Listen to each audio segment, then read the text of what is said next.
Faith at the Fringe, a Sanctuary First podcast series. Uncovering God in the creative arts.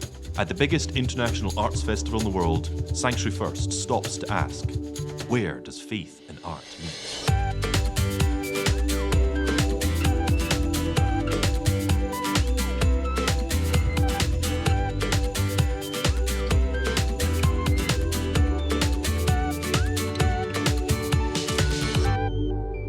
Welcome to Faith at the Fringe and to this Sanctuary First podcast series. I'm Albert Bogle and I'm joined today with my colleague Nikki Kirkland.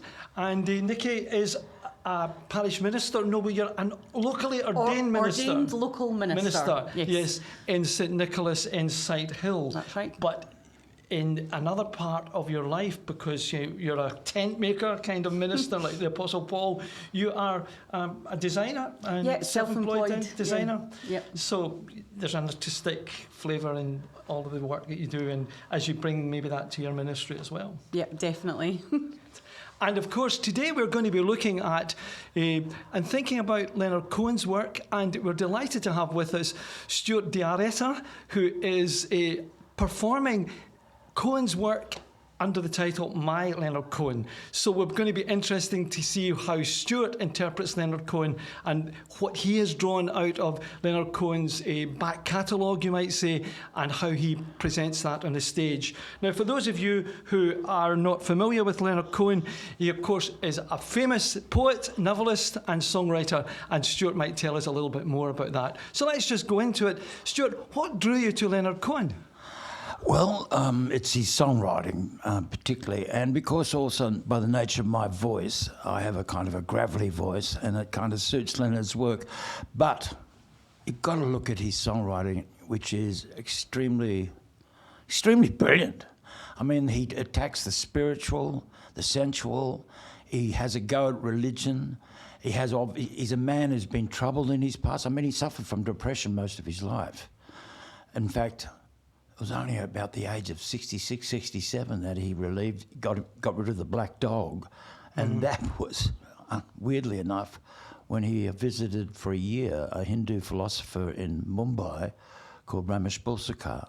So here's a man, born Jewish, his grandfather's a rabbi, troubled, tried so many different areas of enlightenment in his path, even tried Scientology for a heartbeat, trying to find that pathway to God. And I suppose you can imagine being brought up in the Orthodox Jewish religion. That'd be a difficult route. The thing I found really interesting, though, was one of the things I was reading, that he never strayed from his Jewish faith. He always felt that everything else that he looked at expanded on that and sort of deepened his Jewish faith, but just was a really good way to explore that. Do you find that yourself? I think, yeah, that's it. And I noticed that with a lot of Jewish people. They still do the Shabbat on Friday night, which is a beautiful tradition of getting the family together and having dinner, and they read from the Torah, and it's one of those wonderful traditions which has been lost somewhat in the Christian religions. And so, yes, he always paid great homage to his roots as a Jew, and but he did end up being ordained as a Buddhist monk, and so yeah, I mean the faith is a very difficult path sometimes. I just read this book by Sam Harris called Species, and he said there's no empirical evidence that a soul exists. And I was thinking to myself, well, what kind of empirical evidence would you want for a soul to exist? I mean, it's hard to, you can't actually physically touch. You can't see it. There's nothing you can measure it by. It's something that relies totally on the concept of faith. Also, I suppose, as you have thirst, as you have hunger, as you have sexual desire, you have also a spiritual desire, which is innate in the human being. And as all the other three earlier ones are given an object, I think in relationship to the spiritual, there is also an object. And also I've actually been gifted when I lost my son once. I lost a son. He died, lived for a day. And of course that set me on a kind of a spiritual path which questioned all my Christian beliefs and also the whole concept of death. And I ended up somehow involved with a woman called Guru Mai, who was kind of a Hindu guru. And so I had what is called a Kundalini Experience, which I believe is quite rare. And I wasn't one who was searching for one. You understand that I'm in the rock and roll industry. So it was in 1989, and I've been pretty decadent with consuming enormous amounts of alcohol and various other substances, which were not what you might say the path to enlightenment. But I was advised by my wife at the time to go to this ashram. I go to this ashram. I'm only there for 2 days. On the second day, after getting up at 5 o'clock and doing what they call a server, I was sitting in this temple, sitting on my bum, cross-legged, and trying to pick up the chanting next to me of this guy, who syllabic content, when suddenly this electricity charge started at the bottom of my spine, started like a circle, and then it wrapped itself up my spine like the medical symbol and shot out my head like a shotgun.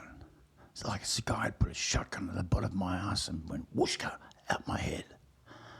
And I thought, what the hell was that? Then I asked this Indian chap, he said, oh, you've had the Kundalini experience. You are very lucky. It releases a Shakti pot inside you. Well, I don't know what it released inside me, but I got to tell you, there and then I realised there's a force inside me that I have no understanding of. And I reckon if Sam Harris, who wrote Species, would have undergone the same experience, he would have questioned his need for empirical evidence of there being a soul. You know, Stuart, what you're describing there reminds me of, you know, the Pentecost experience, you know, of the presence and powerful presence of the Holy Spirit in our lives. Yeah. And as Christians, that becomes the key that defines us. The Apostle Paul says, if we don't have the Spirit of God, the Spirit of Christ within us, then we can't really call ourselves Christians. And so maybe what you're engaging with there and encountering could very well be an encounter with the Holy Spirit of God as a Christian, and that will then influence maybe how you feel and how you progress and how this spiritual journey has progressed for you. I mean, is there a connection there, do you think? Well, you're drawing the connection, not me. I mean, I went there as just an individual with no kind of, spiritual... Oh, look, if anything, I'm a lapsed Catholic. Catholicism has been a very hard religion for me to keep in, how to say, I can't hardly call myself a Catholic. I believe in the teachings of Jesus. And the principal one is, don't do unto others as you would do unto yourself. Basically, treat everyone with a great degree of respect. And that is from the beggar in the street to the politician or whatever the case may be. And wealth and money are not important in life. What is important in life is the joy that you have and you carry in your soul. And that, of course, let's be frank, having some money in your life makes it much easier to be poorer. But I think Stuart, you hit on something there. Cohen, in an interview in 1993, a BBC interview, he talked about himself and he said, I'm the little Jew who wrote the Bible. And then he goes on to say, he showed an interest in Jesus as a universal figure. And he said this, I'm very fond of Jesus Christ. He may be the most beautiful guy who ever walked the face of this earth. Any guy who says, blessed are the poor, blessed are the meek, has got to be a figure of unparalleled generosity and insight and madness. A man who declared himself to stand among the thieves, the prostitutes, and the homeless. His position cannot be comprehended. It is an inhuman generosity, a generosity that would overthrow the world if it was embraced, because nothing could weather that compassion.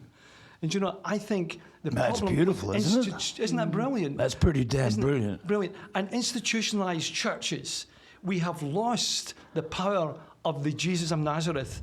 And I think that's one of the challenges that we're trying to do, is come here with faith at the Fringe and connect with people like yourself who are journeying and exploring faith. I'm trying to say to people, we need to get rid of some of the nonsense, all the institutionalized stuff that stops people from seeing Jesus. And that's what I'm really interested in this conversation with you, because you're getting it right back, paring it right back to the basics. And you're saying, this is what I think Christianity is about, something deeper. And it's about a relationship, I think, with Jesus. It's interesting. And Cohen begins to see that. And it's an interesting quote also that came to my mind was that Mahatma Gandhi said that he might have been a Christian if it hadn't been for the church. If it hadn't been for the church.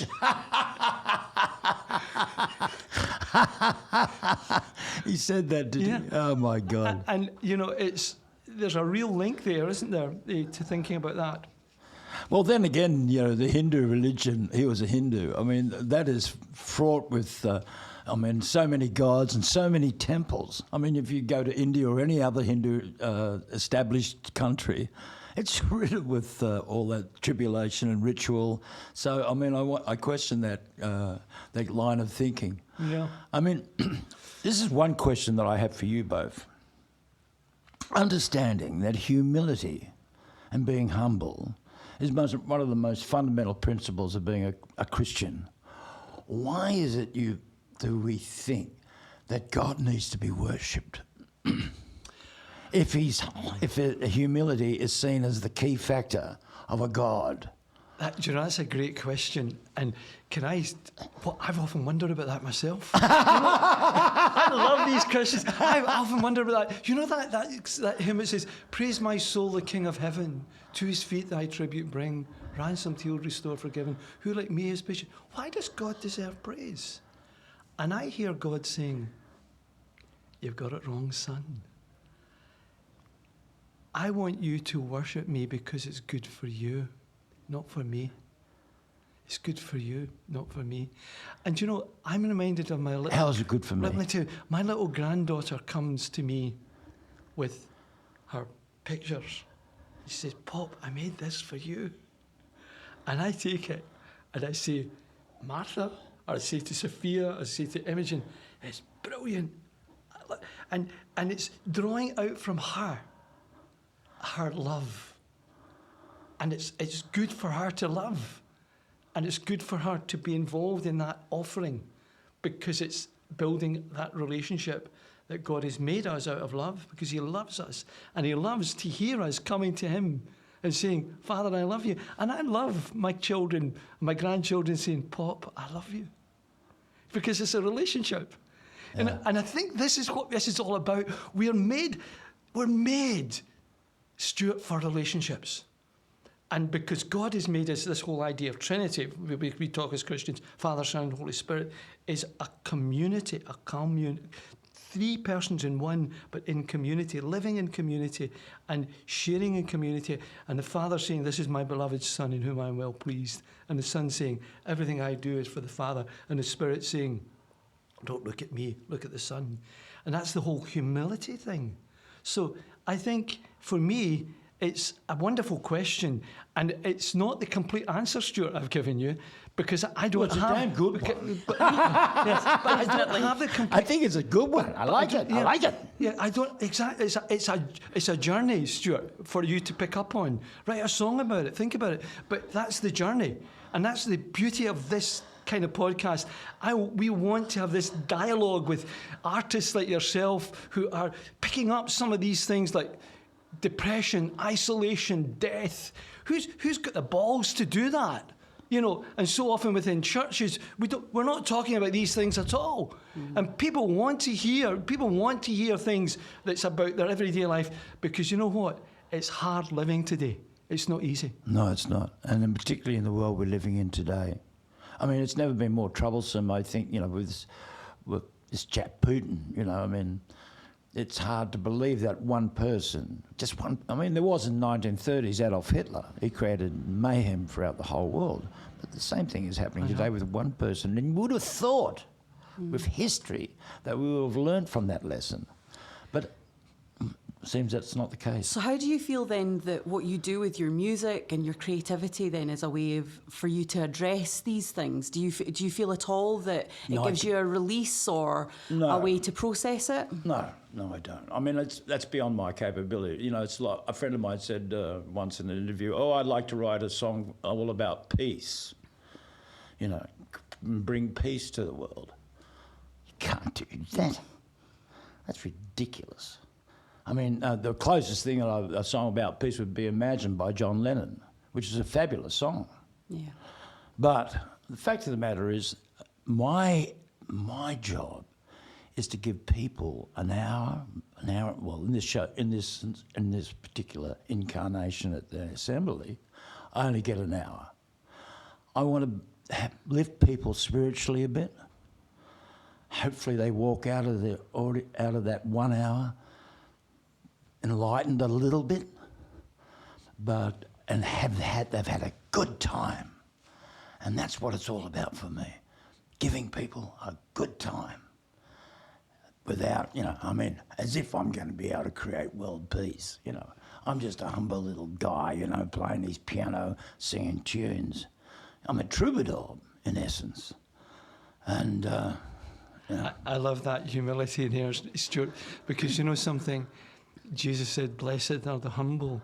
And you're not come here to say I'm a big star. You just come here to say I'm a troubadour. I wish I was a big star. I'd have a full house every night. but maybe you are in what you do. There's an integrity about it and an honesty about it. And I think also is for yourself, part of it.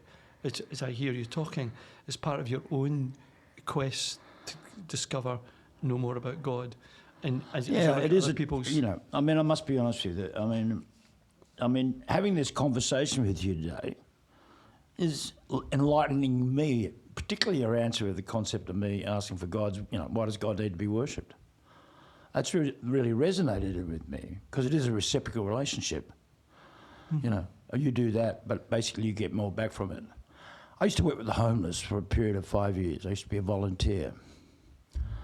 And people used to say to me, you must, get something out of that. I said, no, I hated it.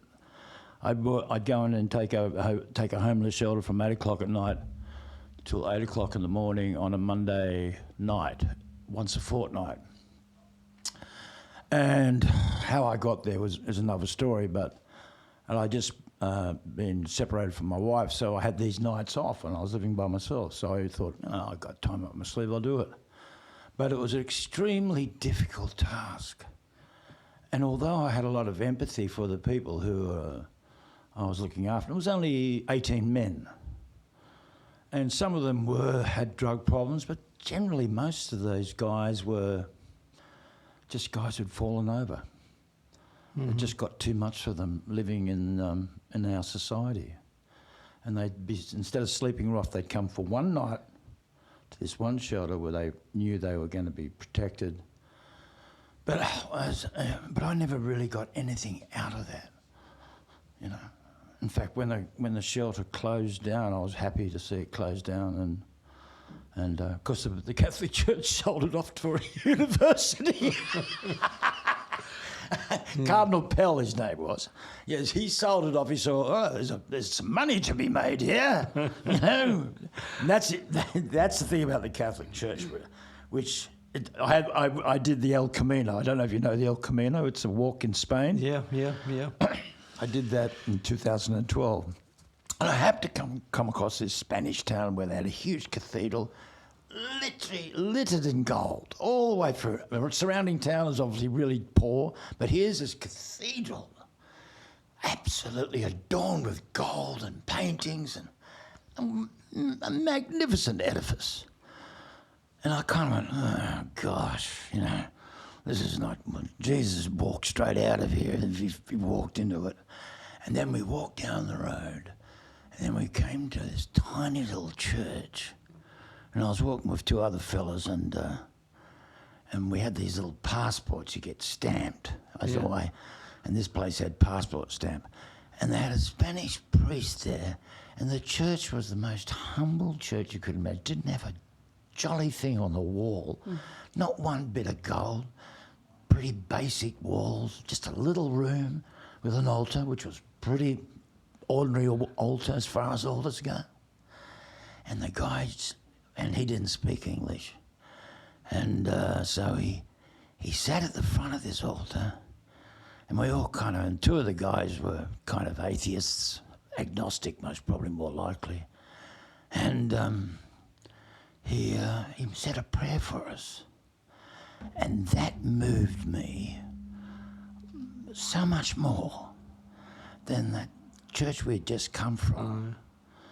And what you've just said initially about us trying to remove the institution from the connection with Jesus, that is a challenge for the church today. Exactly. And that's one of the key areas that we've been working in the Church of Scotland. We've been talking about the church without walls. And what we're trying to say is, do you know, here's an interesting thing too. The Archbishop of Canterbury a few years ago, I was having a discussion with him, and he said to me, do you know what? There's a bit in the Bible where it says, "Behold, I set before you an open door, you know, which no man will close." And it's the risen Christ speaking to the church. And the church tends to think the open door is the door into the church. But in actual fact, it's not. He's saying to the church, would you get out of your churches, go through the door into the world, and you'll meet me there. You'll meet me in the Fringe. You'll meet me in some of the shows in the Fringe. Do you know what? You'll meet me at Stewart's gig. You'll meet me at my Leonard Cohen. So do you hear that, audience? Come to my gig and you'll meet Jesus. There you go. Yay! Well, maybe not in person, but, you know, in the spirit of him. Yeah. There's your next flyer sorted out for you. I'm going to put it on my flyer. Yeah.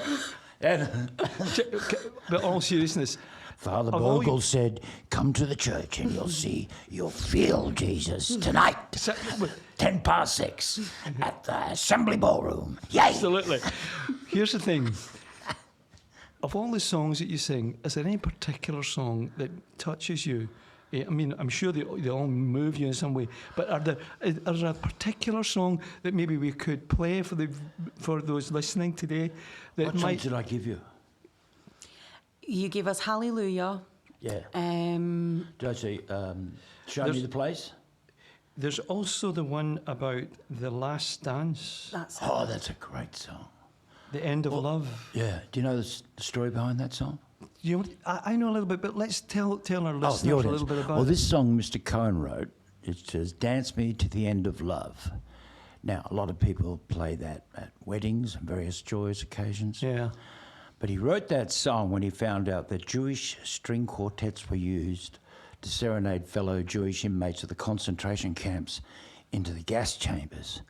So here he is saying, let's dance to the end of love, to the end of our life, to the end of this time we've been on this planet as we go into our death. And so I actually, when I do that song, I give it a kind of a klezmer, which is a Jewish form of music. Klezmer feeling, it gets frenetic towards the end. And there's that one. Is that all I gave you? I think it was Show Me the Place. I think it was Show Me the Place. Of course, that is a very revered song. He's saying, show me the place where you want your slave to go. Show me the place. I've forgotten, I don't know. Show me the place.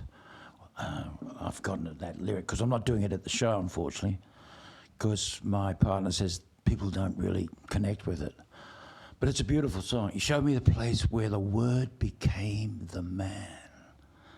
Now, what do you think that means? Where the word became the man. It's part of the Bible. It's a quote from the prologue of John's Gospel. Yeah. The word became is flesh. The Spirit The word entering became man. flesh and dwelt among us. The Spirit of God entering the concept of the living being, man. You know that fascinating thing about man? You know, we talk about evolution and all that.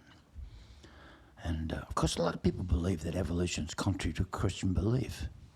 But I've always thought evolution works totally in hand with creationism.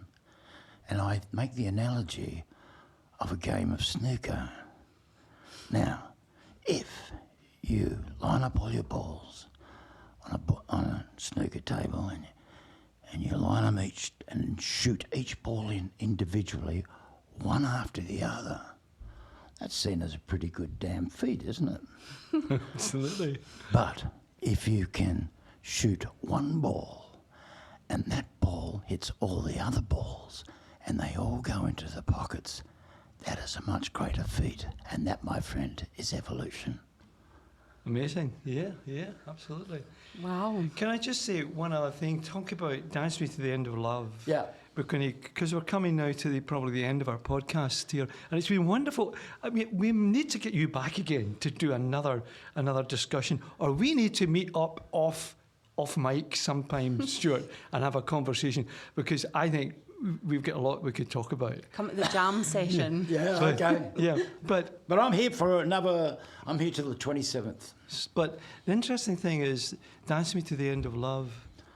Do you know the Apostle Paul said, love never ends. Love never ends. And there's an amazing thing, because love is eternal. And you see, your son that you lost, your little boy, you love him. And the love that you have for him is eternal. Yeah. And Stuart, when your body dies, you don't die. And your memory and your love for your son lives on in love and in eternity. And that's a whole new area of understanding for the Christian perspective on love. Because how would we believe that? Because of the resurrection of Jesus Christ. He defeated death. Love defeats death. Love cannot destroy death. Death cannot destroy love. And so when Cohen has written, Dance Me to the End of Love, it's an eternal dance. There ain't no end. I love that. Isn't that I wonderful? might use that tonight. Good on you. Isn't Thank that you. wonderful? So we come to the end of our podcast today. Yeah. And a huge thank you to Stuart for joining us. Yeah. Thank you Oh, very thank you for having me. And thank you to you, Nikki, for coming into the hot seat. And you're seeing this is your first podcast with Yep. us. And it's great that you were able to be part of this and to share in this. One of the things we've been doing at these podcasts is we're aware that you've listened and you've been enjoying this podcast. We hope, because you've listened to the end. We want to say thank you for taking time to be with us. And I think Stuart would like to say thank you, but also we want you to encourage you to go along and hear Stuart's show. So Stuart, would you just give us a little plug about where we can hear you, where we can come and see and be part of my Sure. Leonard Cohen? Okay, tonight I play 6 nights a week. The only night I don't play is Wednesday night, and I play at 6:10 at the Assembly Ballroom in George Street. And the show goes for 1 hour, and then after that, I go to another theatre at 9:10 in Nidri Street, which is just off the Royal Mile, to venue number 9, and I do a show on the fabulous music of Mr. Tom Waits. Right. Yeah. And Tommy Waits is a Catholic. So do Catholics and Jews. What I was I'm going to looking for a Presbyterian right as I speak. I meant to tell you, when you were telling me about your visit to the little plain chapel, Yeah. I meant to say to you, Stuart, I think that was a Presbyterian Catholic unit. Because Presbyterians don't have a pope, do they? No. We change our pope every year. Do you? Yeah, we have a moderator that we change every year. So But, you know, when I go up to the assembly rooms right up the top there, the hall, there's this statue of, is it Knox? Yeah. He looks like a formidable I'm chap. telling you, he is a I tell formidable- you, but he looks bloody scary. Absolutely, but that's for another podcast. Let me just say thank you for listening and being part of our podcast today. And one of the things we've been doing is just saying a blessing to bless you for being part of our podcast today, and also to bless everyone who's listening and part of the podcast here in the studio. So I want to just say to you, may the Lord bless you and keep you. May the Lord make his face to shine upon you and be gracious unto you. And may the Lord lift up the light of his countenance upon you and give you his peace. And by the way, that's a Jewish blessing. Thank you for joining us. And catch up with us in our next podcast. It's all about the giraffes that are around Edinburgh today. But until next time, God bless.